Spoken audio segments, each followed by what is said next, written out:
जय माता दी भक्तों, चैत्र नवरात्रि के कन्या पूजन में माता स्वरूप कन्याओं को जरूर खिलाना। ये एक चीज माता रानी की कृपा से दूर होंगे। सभी दुख तकलीफ आजीवन बरसेगा। धन ही धन जीवन में तत्काल होगी। धन की वर्षा साथ ही जाने। कन्या पूजन की सही तिथि शुभ मुहूर्त समेत संपूर्ण जानकारी। प्रिय भक्तों, माता रानी की पूजा और कन्या पूजन जैसे अत्यंत पवित्र विषय पर जानकारी बिल्कुल विस्तृत, संपूर्ण और सूक्ष्मतम विवरण के साथ ही होनी चाहिए, क्योंकि धर्म के मामले में आधी अधूरी जानकारी अक्सर पूजा में दोष का कारण बन जाती है। इसीलिए आज की यह विशेष प्रस्तुति आपके लिए एक संपूर्ण ग्रंथ के समान होने वाली है, जिसमें कन्या पूजन से जुड़ी एक एक छोटी से छोटी बात, नियम, भोजन, उपहार, सावधानियां और परम पावन कथा को अत्यंत विस्तार से बताया जाएगा।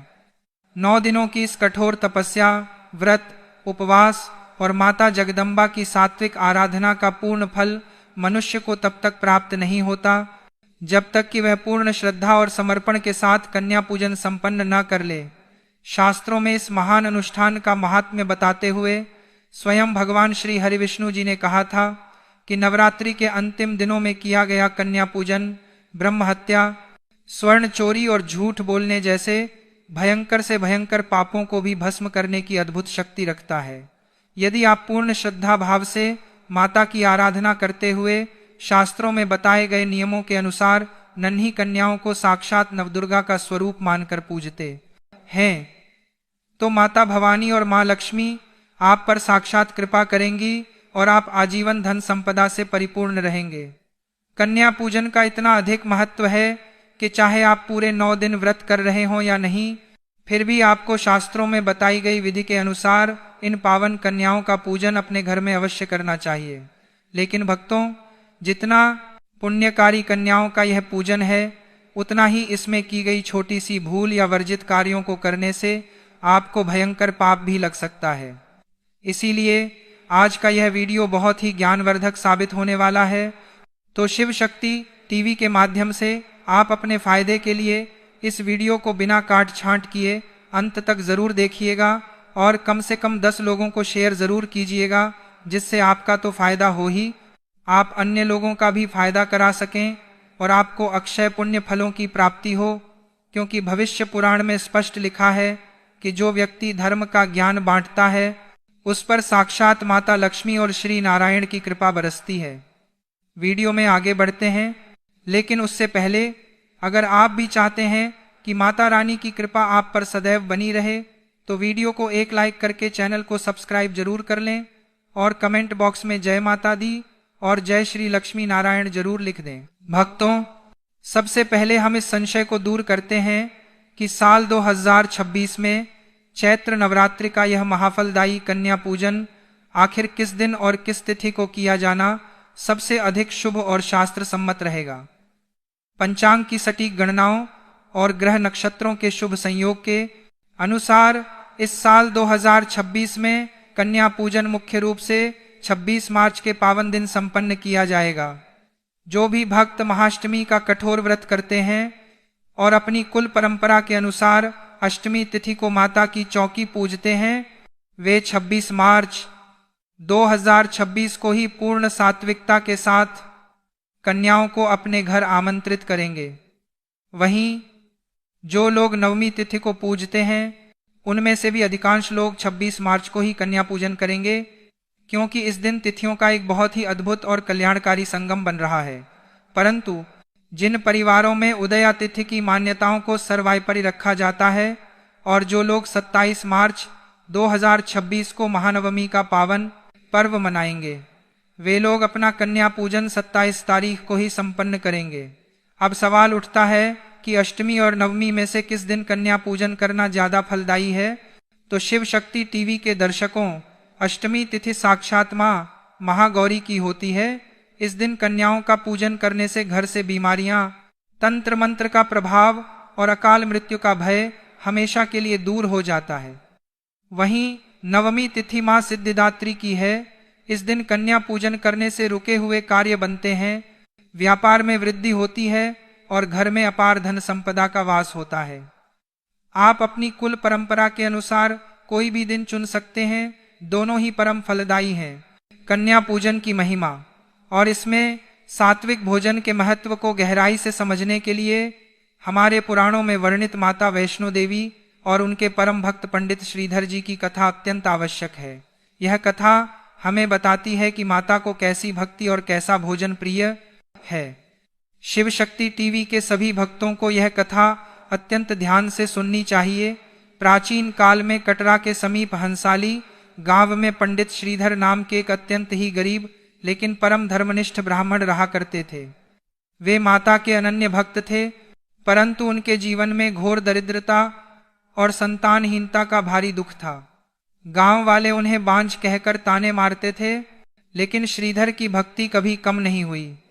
एक बार नवरात्रि के पावन अवसर पर पंडित श्रीधर ने कुंवारी कन्याओं का पूजन करने और उन्हें भोजन कराने का विचार किया, लेकिन उनकी कुटिया में अन्न का एक दाना भी नहीं था। वे इसी चिंता में डूबे थे कि अब कन्याओं को क्या खिलाएंगे। तभी साक्षात माता वैष्णो देवी एक अत्यंत ही सुंदर, तेजस्विनी और दिव्य कन्या का रूप धारण करके उन कन्याओं के बीच आकर बैठ गईं। उस कन्या के चेहरे पर सूर्य के समान तेज था।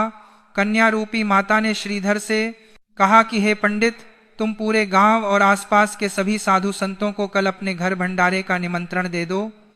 श्रीधर घबरा गए कि उनके पास तो खुद खाने को नहीं है, इतने लोगों को कैसे खिलाएंगे।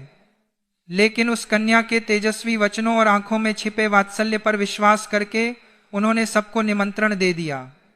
उस भंडारे में गुरु गोरखनाथ और उनके शिष्य भैरवनाथ भी अपने 300 चेलों के साथ आ गए। जब भोजन परोसने की बारी आई तो श्रीधर की कुटिया में चमत्कार हुआ।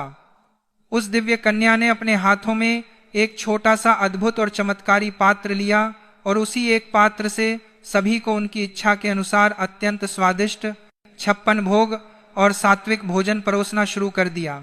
यह देखकर सब हैरान थे, लेकिन जब कन्या रूपी माता भोजन परोसते हुए भैरवनाथ के पास पहुंची तो भैरवनाथ ने अपने तंत्र बल के अहंकार और तामसिक प्रवृत्ति के कारण सात्विक भोजन खाने से साफ इनकार कर दिया। उसने कन्या से कहा कि मुझे यह हलवा पूरी नहीं खाना है, मुझे तो मांस और मदिरा चाहिए। कन्या रूपी माता ने अत्यंत शांत लेकिन दृढ़ शब्दों में भैरवनाथ को समझाया कि हे भैरव, यह एक पवित्र ब्राह्मण के घर का सात्विक भंडारा है। यहाँ केवल शुद्ध सात्विक और पवित्र आहार ही मिलेगा, यहाँ कोई तामसिक वस्तु नहीं परोसी जाएगी। लेकिन भैरवनाथ अपनी जिद पर अड़ा रहा और उसने कन्या का हाथ पकड़ने का प्रयास किया। अपने भक्त के घर की मर्यादा और सात्विकता को बनाए रखने के लिए माता वहां से तुरंत पवन रूप धारण करके अंतर्ध्यान हो गईं और त्रिकूट पर्वत की ओर चली गईं। दर्शकों, इस कथा को विस्तार से बताने का मुख्य उद्देश्य यह है कि माता भवानी स्वयं कन्याओं के रूप में हमारे घर पृथ्वी पर आती हैं। माता को केवल सात्विक भाव, शुद्ध आहार और प्रेम प्रिय है। उन्हें तामसिक भोजन, अशुद्धता या अहंकार बिल्कुल भी बर्दाश्त नहीं है। इसीलिए कण या पूजन में भोजन को लेकर बहुत ही कठोर नियम बताए गए हैं, जिनका पालन करना हमारे लिए अत्यंत आवश्यक है। अब बात करते हैं कि कन्या पूजन के लिए कैसी कन्याओं को आमंत्रित करना चाहिए और कैसी कन्याओं को नहीं। धर्मशास्त्रों के अनुसार कन्या पूजन के लिए हमेशा 2 वर्ष से लेकर 10 वर्ष तक की आयु की कन्याओं को ही आमंत्रित करना चाहिए। 2 वर्ष की कन्या को कुमारी कहा जाता है, जिसकी पूजा से दुख और दरिद्रता का नाश होता है। 3 वर्ष की कन्या त्रिमूर्ति होती है, जो धन धान्य देती है। 4 वर्ष की कल्याणी, 5 वर्ष की रोहिणी, 6 वर्ष की कालिका, 7 वर्ष की चंडिका, 8 वर्ष की शांभवी, 9 वर्ष की दुर्गा और 10 वर्ष की कन्या सुभद्रा कहलाती है। इन सभी आयु वर्ग की कन्याओं में माता का सबसे जागृत और निष्पाप स्वरूप माना जाता है। आपको इस बात का विशेष ध्यान रखना है कि किसी भी कन्या को जबरदस्ती या डरा धमकाकर अपने घर ना लाएं। जो कन्याएं खुशी खुशी और प्रेम से आपके घर आएं, उन्हीं का पूजन फलदायी होता है। कन्याओं को आमंत्रित करते समय उनके रंग, रूप, पहनावे या जाति को लेकर अपने मन में रत्ती भर भी भेदभाव या ऊंच नीच का विचार ना लाएं। वहीं आपको इस बात का भी ध्यान रखना चाहिए कि 10 वर्ष से अधिक आयु की कन्याओं को कन्या पूजन में मुख्य रूप से नहीं बिठाया जाता, क्योंकि शास्त्रों के अनुसार वे रजस गुण में प्रवेश कर जाती हैं। साथ ही यदि कोई कन्या बहुत अधिक अस्वस्थ है या उसे कोई शारीरिक पीड़ा है, तो उसे उस समय पूजन में बिठाकर कष्ट नहीं देना चाहिए, बल्कि उसका प्रसाद उसके घर भिजवा देना चाहिए। इसके अलावा कन्याओं के साथ एक छोटे बालक को भी बटुक भैरव या लंगूर के रूप में जिमाना अत्यंत अनिवार्य है, क्योंकि माता वैष्णो देवी की कथा में भी भैरवनाथ को अंत में माता ने क्षमा करके वरदान दिया था कि मेरी पूजा के बाद तुम्हारी पूजा अनिवार्य हो। शिव महापुराण के अनुसार भैरव के बिना माता की कोई भी पूजा या कन्या पूजन पूर्ण रूप से स्वीकार नहीं होता है। अब सबसे महत्वपूर्ण विषय पर आते हैं कि घर की रसोई में क्या बनना चाहिए, क्या नहीं बनना चाहिए और इसके पीछे का गहरा कारण क्या है। कन्या पूजन के दिन घर की रसोई को गंगा जल छिड़क कर पूरी तरह से पवित्र कर लें। भोजन बनाने वाले व्यक्ति को स्नान करके साफ वस्त्र धारण करके ही रसोई में प्रवेश करना चाहिए। कन्या पूजन के इस महाप्रसाद में मुख्य रूप से सूजी या शुद्ध गेहूं के आटे का हलवा, गाय के शुद्ध घी या ताजे शुद्ध तेल में छानी गई गर्मा गर्म पूरियां और बिना लहसुन प्याज के पूर्ण सात्विकता के साथ बनाए गए काले चने का होना अनिवार्य माना गया है। इसके पीछे का सबसे बड़ा कारण हमारी जन्म कुंडली और नवग्रहों की शांति से जुड़ा है। शिव शक्ति टीवी के दर्शकों, ज्योतिष और धर्म ग्रंथों के अनुसार जब हम कन्याओं को काले चने का भोग लगाते हैं तो काले चने का संबंध शनि देव से होता है। इसे खिलाने से कुंडली में बैठे शनि और राहु केतु जैसे अत्यंत क्रूर ग्रहों की शांति होती है और जीवन से हर प्रकार की रुकावट, रोग और दुर्घटना का योग हमेशा के लिए टल जाता है। वहीं हलवा और शुद्ध घी की पूरी खिलाने से कुंडली में शुक्र, मंगल और चंद्रमा की स्थिति मजबूत होती है। शुक्र ग्रह धन और विलासिता का कारक है, अतः हलवा पूरी खिलाने से मनुष्य के जीवन में अपार धन, सुंदरता, मानसिक शांति और भौतिक सुखों की वर्षा होती है। यही माता रानी का सबसे प्रिय और शुभ पारंपरिक भोजन है। इसके अलावा आप अपनी सामर्थ्य के अनुसार उन्हें फल जैसे सेब, केला, अनार और गाय के शुद्ध दूध व मिश्री से बनी मखाने या चावल की खीर भी खिला सकते हैं। मखाने की खीर माता को अत्यंत प्रिय है, क्योंकि मखाना जल में उत्पन्न होता है और अत्यंत शुद्ध व शीतलता प्रदान करने वाला होता है। लेकिन भक्तों, जितना जरूरी यह सात्विक भोजन है, उतना ही जरूरी उन चीजों को जानना है जो भूलकर भी नहीं पकानी चाहिए। सबसे पहले कन्याओं के लिए बनाए जा रहे भोजन में भूलकर भी लहसुन और प्याज का एक कण भी नहीं होना चाहिए, और न ही वह भोजन उस बर्तन में बनना चाहिए जिसमें कभी मांस मदिरा पकाया गया हो। लहसुन और प्याज की उत्पत्ति असुरों के अंश से मानी जाती है, इसीलिए यह घोर तामसिक होते हैं और इनका सेवन करने से शरीर में अज्ञान और क्रोध बढ़ता है। बाजार का बना हुआ खुला, अशुद्ध, डिब्बाबंद या मिलावटी भोजन जैसे चिप्स, बिस्किट, चाउमीन या बाहर की मिठाइयाँ कन्याओं को भूलकर भी ना खिलाएं। बासी भोजन, फ्रिज में रखा हुआ एक दिन पहले का गुंथा हुआ आटा या किसी का झूठा किया हुआ प्रसाद कन्याओं को खिलाना शास्त्रों में घोर पाप है। ऐसा करने से घर में दरिद्रता, बीमारियां और कलह प्रवेश कर जाती हैं।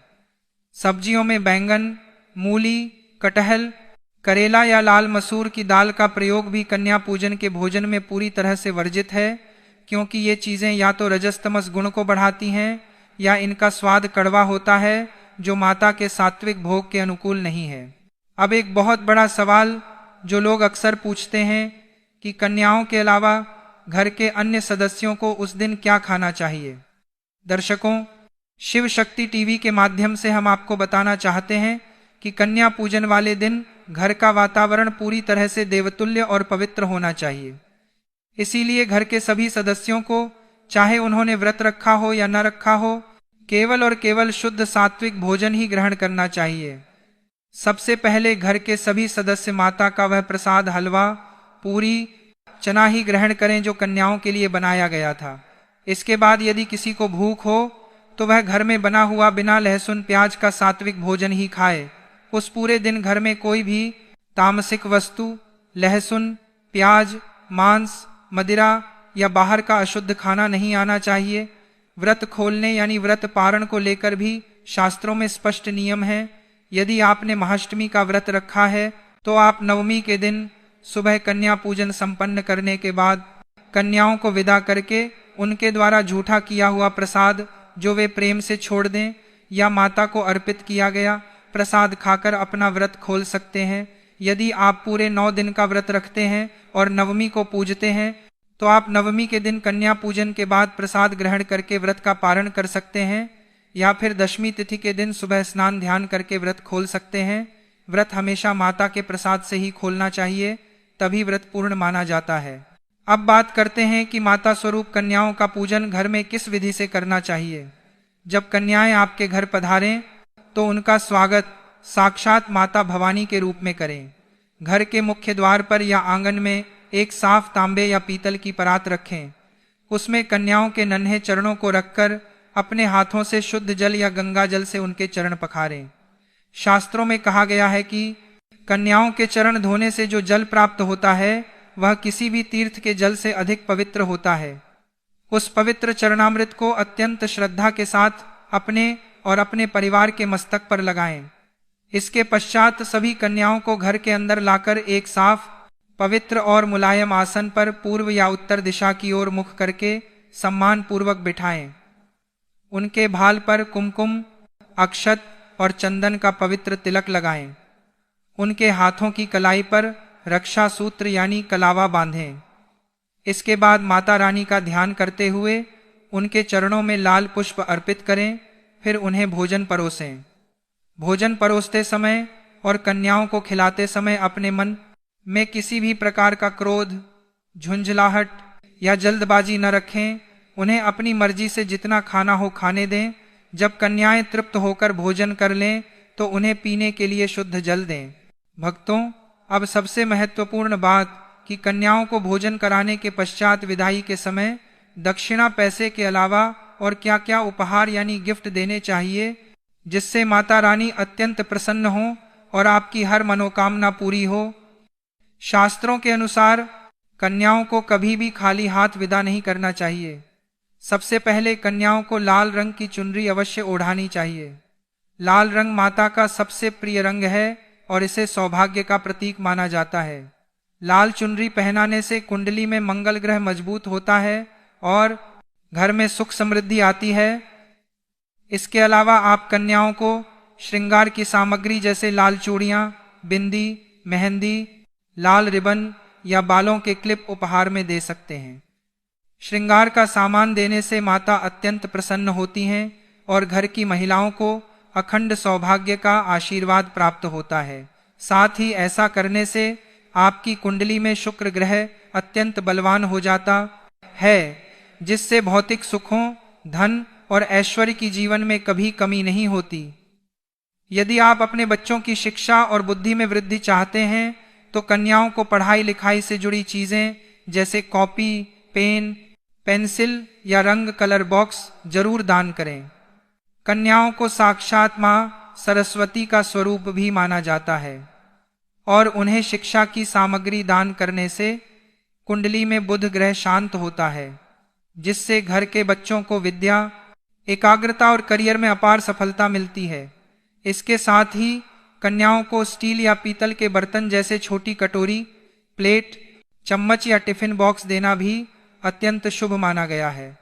बर्तन का दान करने से मां अन्नपूर्णा का सीधा आशीर्वाद मिलता है और आपके घर के भंडार कभी खाली नहीं रहते। कन्याओं को ताजे फल जैसे केला या सेब और उपयोग में आने वाला साफ रुमाल देना भी बहुत अच्छा माना जाता है।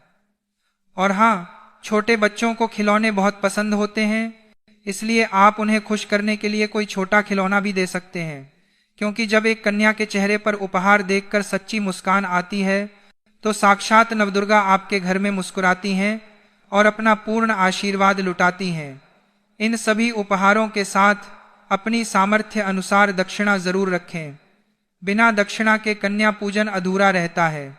अंत में घर के सभी सदस्य जमीन पर झुककर उन नन्ही कन्याओं के चरण स्पर्श करें और अपने पूरे परिवार की सुख शांति, कर्ज मुक्ति, स्वास्थ्य और अखंड सौभाग्य के लिए उनसे माता के रूप में आशीर्वाद मांगे। अंत में कुछ विशेष सावधानियां जो आपको इस दिन बिल्कुल नहीं करनी है।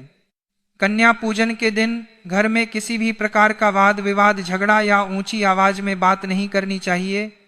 घर की महिलाओं या पुरुषों को इस दिन बाल नहीं कटवाने चाहिए, दाढ़ी नहीं बनानी चाहिए और ना ही नाखून काटने चाहिए। महिलाओं को इस पावन दिन बाल धोकर स्नान करने से बचना चाहिए, यदि कोई विशेष अशुद्धि न हो तो। सबसे बड़ी बात, किसी भी कन्या को खाली हाथ घर से विदा ना करें और ना ही उन्हें डांट कर भगाएं।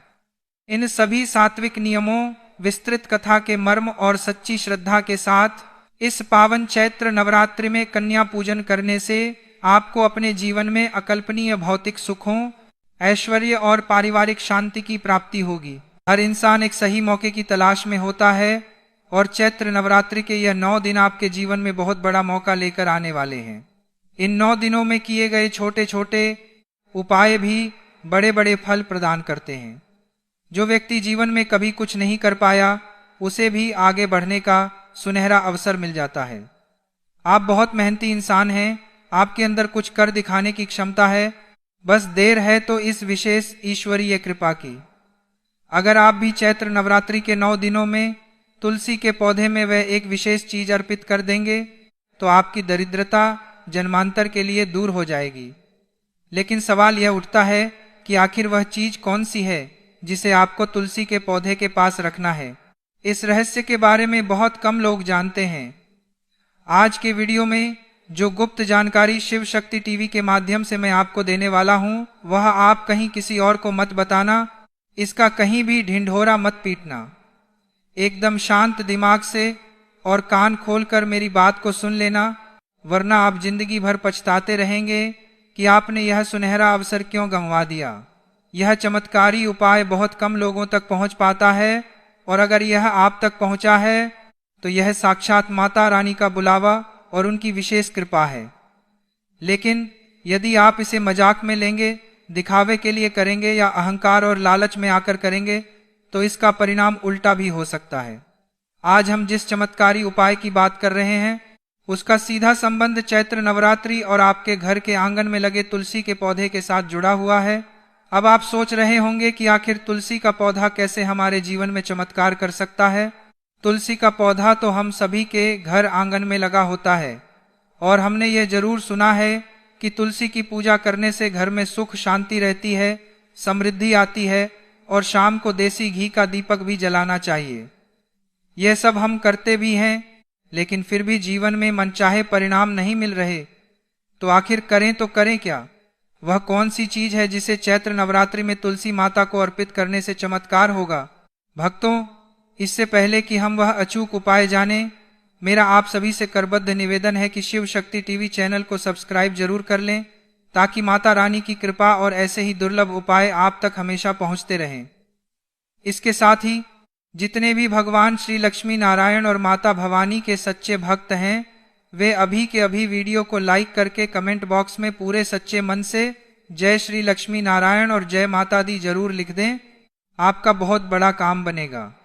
शास्त्रों में तुलसी के पौधे को केवल एक पौधा नहीं बल्कि साक्षात माता लक्ष्मी का स्वरूप माना गया है। कहा जाता है कि जिस घर में तुलसी का पौधा होता है वहां पर कभी भी नकारात्मक ऊर्जा प्रवेश नहीं करती। लेकिन बहुत कम लोग यह रहस्य जानते हैं कि चैत्र नवरात्रि के दौरान तुलसी के पौधे की मिट्टी में एक खास पोटली दबाने या गमले से बांधने से धन का आकर्षण अपार मात्रा में बढ़ जाता है। असल में पैसा क्या है?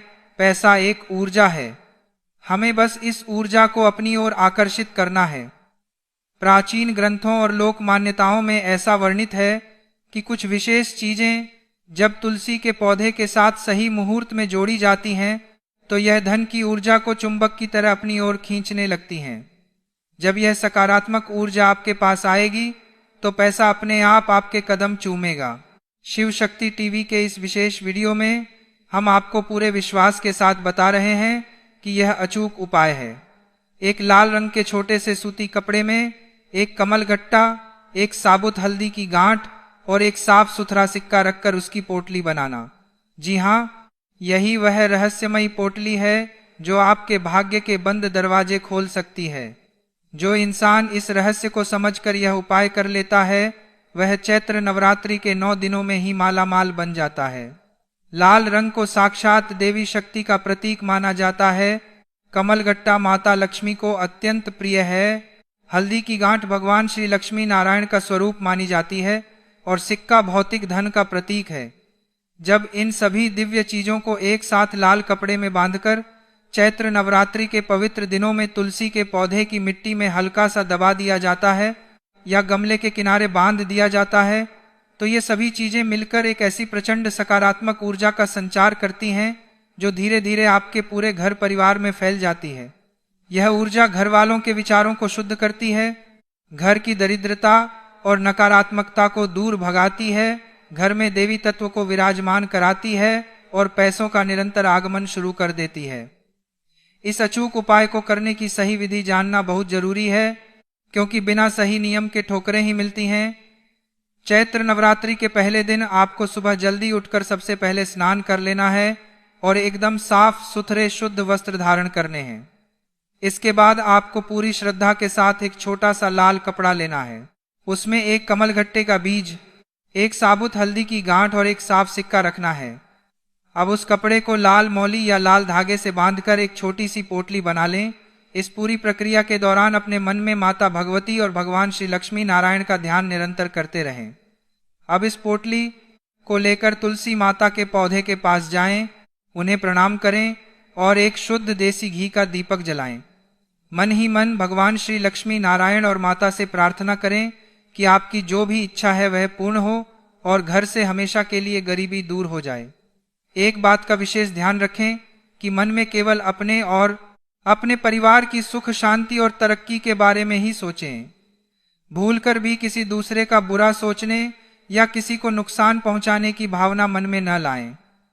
यदि आप किसी का बुरा चाहने के इरादे से यह उपाय करेंगे तो इसका दुष्प्रभाव सीधे आपके ही ऊपर पड़ेगा। इसीलिए मन को एकदम निर्मल और शुद्ध रखें। प्रार्थना करने के बाद उस लाल पोटली को तुलसी के गमले की मिट्टी में थोड़ा सा गड्ढा करके बहुत ही सावधानी और सम्मान के साथ दबा दें, या यदि मिट्टी में जगह न हो तो उसे गमले के बाहर लाल धागे से सुरक्षित रूप से बांध दें। आपको इस बात का विशेष ध्यान रखना है कि ऐसा करते समय तुलसी की जड़ों या पौधे को रत्ती भर भी कष्ट न पहुंचे। इसे रखते समय मुंह से कुछ भी नहीं बोलना है, बिल्कुल मौन रहकर मन ही मन प्रार्थना करते हुए यह कार्य संपन्न करना है और दृढ़ विश्वास रखना है कि आपका काम जरूर बनेगा। शिव शक्ति टीवी के सभी दर्शकों से हमारा यही कहना है कि केवल पोटली बनाना ही पर्याप्त नहीं है। यह उपाय आपके अटूट विश्वास और सकारात्मक सोच से जुड़ा है। जब मन में विश्वास होता है तो विचार सकारात्मक होते हैं और यही सकारात्मकता आपके लिए अवसरों के नए द्वार खोलती है। लेकिन याद रहे, यह उपाय पूरी श्रद्धा से करना है। इसमें छल कपट या दिखावे की भावना बिल्कुल नहीं होनी चाहिए। वीडियो बनाने या किसी को प्रभावित करने के लिए यह काम न करें। तुलसी के पौधे के पास बैठकर भूलकर भी कोई नकारात्मक बात, किसी की बुराई या चुगली न करें। कई बार लोग घर के आंगन में लगी तुलसी के पास खड़े होकर दूसरों की निंदा करते हैं, जिससे जीवन में भयंकर मुश्किलें दस्तक दे देती हैं। नवरात्रि के इन 9 दिनों में रोज सुबह शाम तुलसी के पास एकांत में बैठें, प्रार्थना करें और दीपक जलाएं। जब नवरात्रि के 9 दिन पूरे हो जाएं, तो उस लाल पोटली को अत्यंत सावधानी से तुलसी के पौधे से निकाल लें और उसे अपने घर के मंदिर, अपनी तिजोरी या जहां आप पैसे रखते हैं वहां सुरक्षित स्थान पर रख दें। इसके अलावा नवरात्रि में अपनी कुलदेवी का ध्यान अवश्य करें और अपनी क्षमता के अनुसार जरूरतमंदों की मदद करें। यदि आप इन सभी नियमों और सावधानियों का पालन करते हुए इस गुप्त उपाय को करेंगे तो शिव शक्ति टीवी की ओर से आपको पूरे विश्वास के साथ कहा जाता है कि साक्षात भगवान श्री लक्ष्मी